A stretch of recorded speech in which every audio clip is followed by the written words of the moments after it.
But even the cruelest pirate captains could not escape the justice they had mocked for so long. As the Royal Navy tightened its grip on the Atlantic, the men who had condemned helpless prisoners to die beneath the burning sun found themselves hunted without mercy. Many ended their lives on the gallows, their bodies left to rot in iron gibbets as warnings to every sailor who dreamed of the Black Flag. In the end, the same sea that had hidden their crimes carried the evidence that sealed their fate, bringing the Golden Age of Piracy to its brutal conclusion. Enjoy the video and don't forget to subscribe. Trace your finger along the map from Nassau toward the Windward Passage and picture the year 1718 as the smell of rotting oak, boiling pine tar, damp hemp rigging, stale bilge water, and lingering sulfur drifted across heavy Atlantic swells beneath low gray clouds while snapping canvas echoed through weathered shrouds. Few decisions made by a pirate captain inspired greater terror than refusing ransom and condemning captured prisoners to a slow death at sea.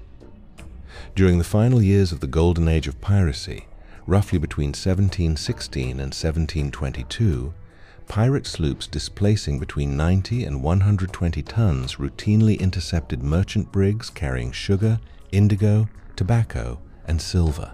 Their hulls displayed pronounced tumblehome supported by massive white oak futtocks secured using hand-forged iron spikes nearly 11 inches long, before careful careening sealed every seam with twisted oakum saturated beneath boiling pine tar.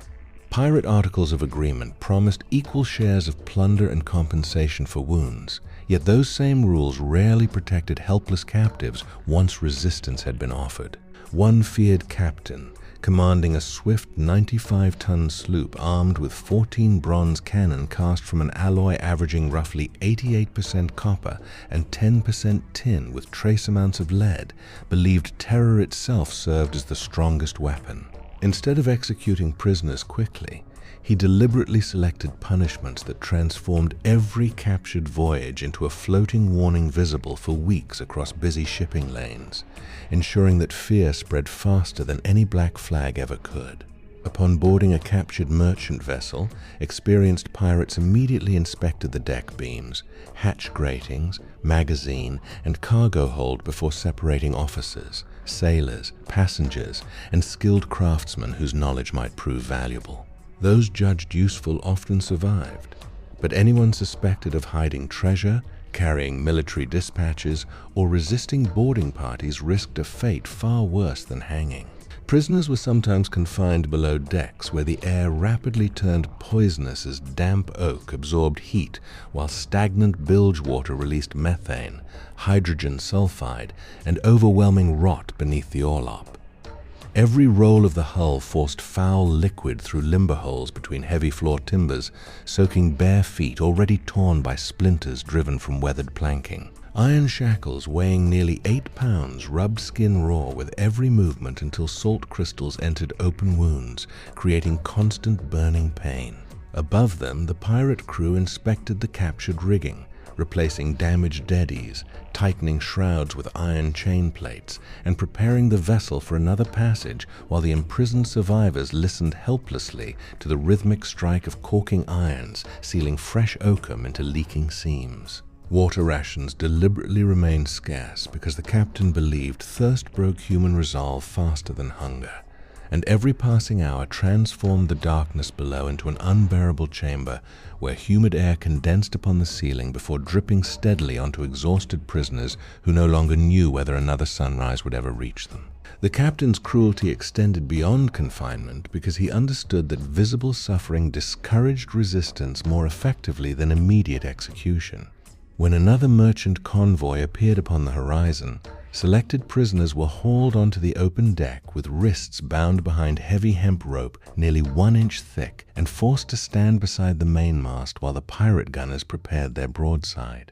Bronze cannon resting upon elm carriages were carefully loaded with powder charges composed of approximately 75% saltpeter, 15% charcoal, and 10% sulfur before tightly woven cartridge cloth disappeared into the bore beneath an iron rammer.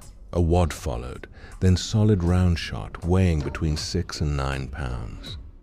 At ignition, the burning priming powder flashed through the touch hole, instantly igniting the main charge as rapidly expanding gases hurled the projectile forward at tremendous velocity. The violent recoil slammed each carriage backward against thick breaching ropes, while the cannonball smashed through white oak planking, tearing long, splintered fragments into deadly wooden missiles capable of killing sailors dozens of feet beyond the impact point. The captain deliberately kept terrified prisoners visible throughout the engagement, ensuring every defending crew witnessed the consequences of resistance. Many merchant masters surrendered before exchanging more than a single broadside, because the horror displayed upon that blood-stained deck convinced them that survival depended not upon courage, but upon immediate submission to the black flag fluttering above the weathered stern. Yet the most horrifying sentence came after the battle had ended.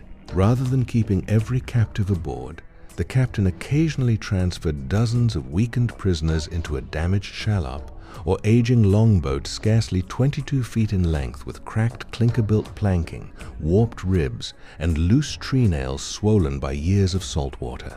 The mast was removed, the sail taken away, and only a pair of worn oars remained, their blades split by countless voyages.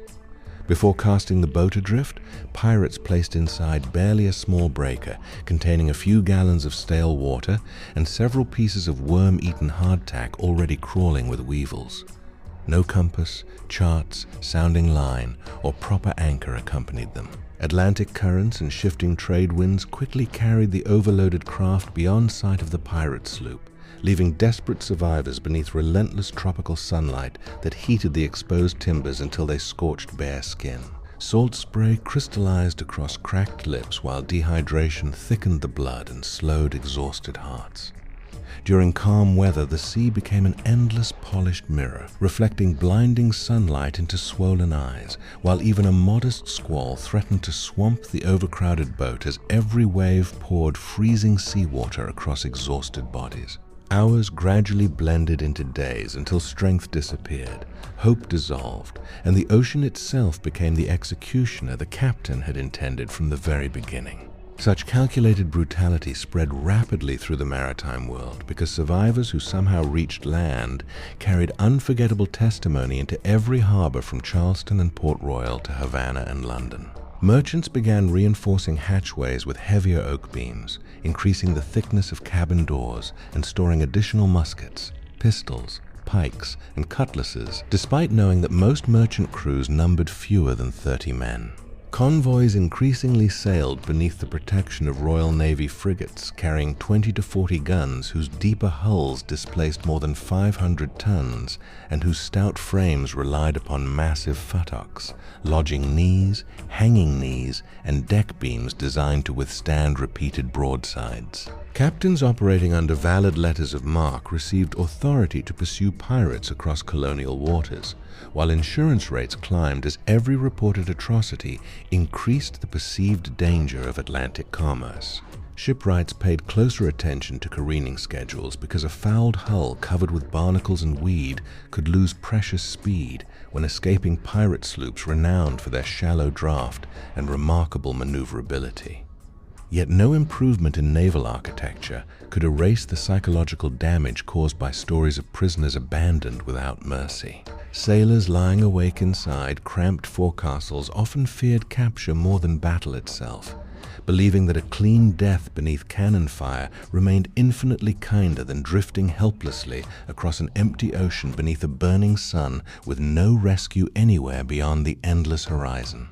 Even the most ruthless pirate captains ultimately discovered that terror created relentless enemies as well as fearful victims.